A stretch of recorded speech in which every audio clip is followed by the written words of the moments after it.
personnel with the front line with Joe and Joe. Once again, let us go into the breach. The special rapporteur found no evidence of guilt. Let's go on another trip at the cost of the people. We'll call it a climate conference. Shh, don't tell anybody. They say a picture tells 1,000 words. Show the clip.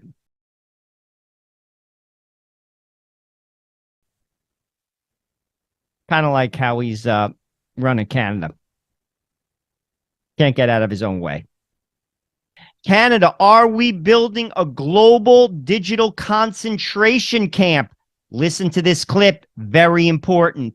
If you look at the extraordinary secrecy that the, sort of the governance system on the planet has enjoyed for the last 50 years, that secrecy is going to have to go away. So we need a lot less secrecy and a lot more transparency, and that's going to lead to more meritocracy. So having really studied the economy bottom up, community by community, I know it is possible to do a reset that is much more wealth building and can result in a very human society.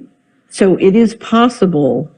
What it's going to require is basically rejecting the current reset. And that means if you look at all the centralization that's occurring, the building of the smart grid, the creation of CBDCs, the institution of all the different digital payment system controls, if you look at who is doing that, we're doing that. The people who will end up as the slaves in the digital concentration camp, we're the ones who are building it. Couple comments. One, use cash. Never, ever, ever vote for or think a digital currency and or ID is good. It's a means of control. Never listen to the rhetoric. That's point one. Point two, this woman makes a lot of good points, but I want to focus on one of them. Putting down certain things. Certain things you can live without. Put them down.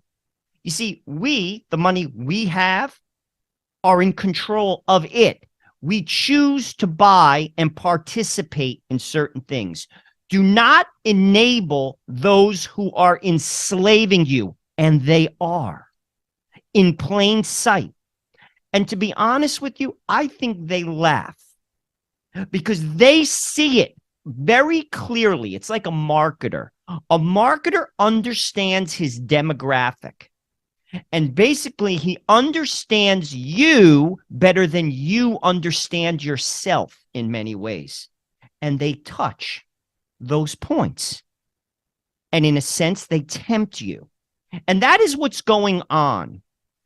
Those who are in charge, the establishment, the uniparty, understands you in many ways better than you understand yourself. And they're dangling the carrots. And those carrots are tools of control. It's time for us to put some of those things, if not all of those things, down. Get back to first principles. Get back to basics. In many ways, we are in control already. Stop looking at the carrot. Let's start opening our eyes. Let's stop arguing liberal, conservative. Let's look establishment versus the people. You are the people. Ottawa introducing a second federal carbon tax costing families up to $1,100 a year by 2030. Couple comments. You think the press is going to cover that?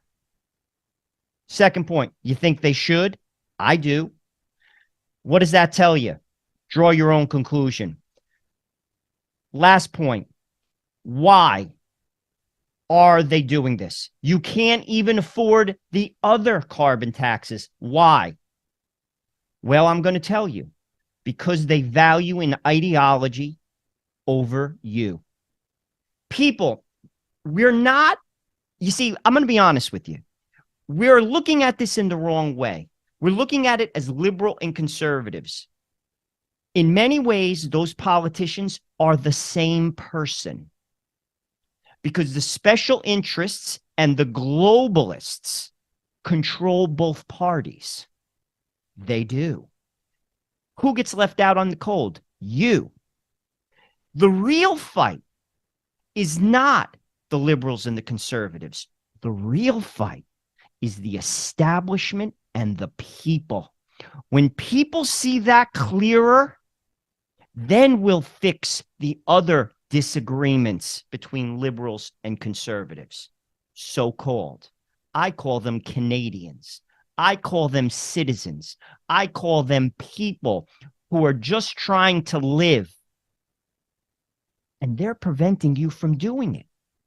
We have to see the battle lines clearer. We have to call out, dare I say, the enemy. And it is the enemy because they're destroying you. Michael Barrett saying Canada's democracy is at stake. Play the clip. A few months ago, reports came to light that there was serious interference in our democracy by operatives acting on behalf of Beijing and the Beijing government. Now, we've seen more reports and more news outlets that this was happening. And there have been parliamentary committees who've been looking at this issue. And there was a vote in the House of Commons calling on the Prime Minister to hold an open public inquiry into the issue of foreign interference. But instead, the Prime Minister appointed his ski buddy, neighbor at the cottage, and member of the Beijing-funded Trudeau Foundation to make some suggestions to him on what should happen. Now, Parliament voted by majority to have a public inquiry. But we've been waiting for Mr. Trudeau's hand-picked friend who's serving as his Rapporteur, which is a made-up job, to tell him what he should do. And in what should be a surprise to no one, but is of course very disappointing, he's advised the Prime Minister not to call a public inquiry. Couple points. Michael, you're fighting the good fight, brother. I see on Twitter your picture. You have 5 young kids, which says you're for life. Believe me, I got 5 young kids, close in age as you do. I get it. Your life speaks to people. You don't have to say anything. You're fighting the good fight. You're trying. Kudos to you. Just one comment. That hair, dude. That flip. It's got to go. It's got to go. I love you, though, brother. I want you to know that. But that hair. Polyev tells the press how it is. Good job, brother. Play the clip. Would you join NSCOP? David Johnson is Trudeau's ski buddy. You're not answering the question. I'll answer it how I choose. You get to ask the question, I get to answer it. I'll choose how I answer it. And the answer is that David Johnson is a ski buddy, chalet neighbor, family friend, and member of the Trudeau Foundation. He has no business in this job because it is a fake job that he is incapable of doing impartially. Couple comments. This is how you address them. Bluntly, boldly, in their face. The press is not on the side of people. They're not even on the side of truth, justice, and democracy. Don't think that they are. When they use those terms, they should replace them with truth, justice, and democracy for me. You see, justice is blind. And they should be searching and pointing it out when it is abused. And they do not, because they have an agenda, because they are a tool of the establishment. Good for Polyev. Call them out. Get in their face. Be bold. That's exactly what we have to do. Let's watch Justin Trudeau, who just spoke at the UN about sustainable development goals and the agenda for 2030. Play the clip. As co-chair of the Secretary General's SDG advocates, why are the SDGs so important to you and for Canada? Well, I think they're just important, period. What we're seeing right now everywhere around the world is a level of anxiety about the future that I don't think we've ever seen at this level before. I mean, whether it's the real impacts of climate change that are increasingly felt by everyone, whether it's the spreading of conflicts and instability in terms of food, in terms of energy all around the world, whether it's the pandemic that knocked us all for a loop, people are worried. And people are worried that they're going to be able to offer a better future to their kids. And that's not obvious. Even in wealthy places where that had always been the story, people are really not certain about the future. So showing that as a world we can focus on the basic building blocks of success.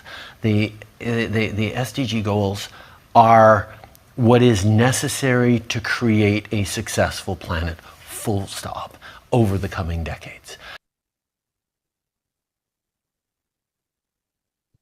Couple comments. One, if you don't think that Justin Trudeau is a globalist and I'm a conspiracy theorist, you're not paying attention. Because he is. Did you hear what he said? Justin Trudeau sees what's going on. He sees your pain. He's referring to it in that clip. And he's progressing forward anyway. He's supposed to work for you. You elected him. The globe did not. The sustainable energy goals of 2030 have nothing to do with regular Canadians who voted for you, Justin Trudeau. You see, he doesn't get it, but he does. Do you see what he's saying, or do you hear it? Because he's saying it plainly. Justin Trudeau was elected by the Canadian people to work for globalists, to push an agenda whereby he's convinced is going to help you. But the fruit of those policies are destroying you and will continue to do so. Does that make sense? Makes sense to me. Public service message, Canada. There is good and evil, and Satan's real. Play the clip.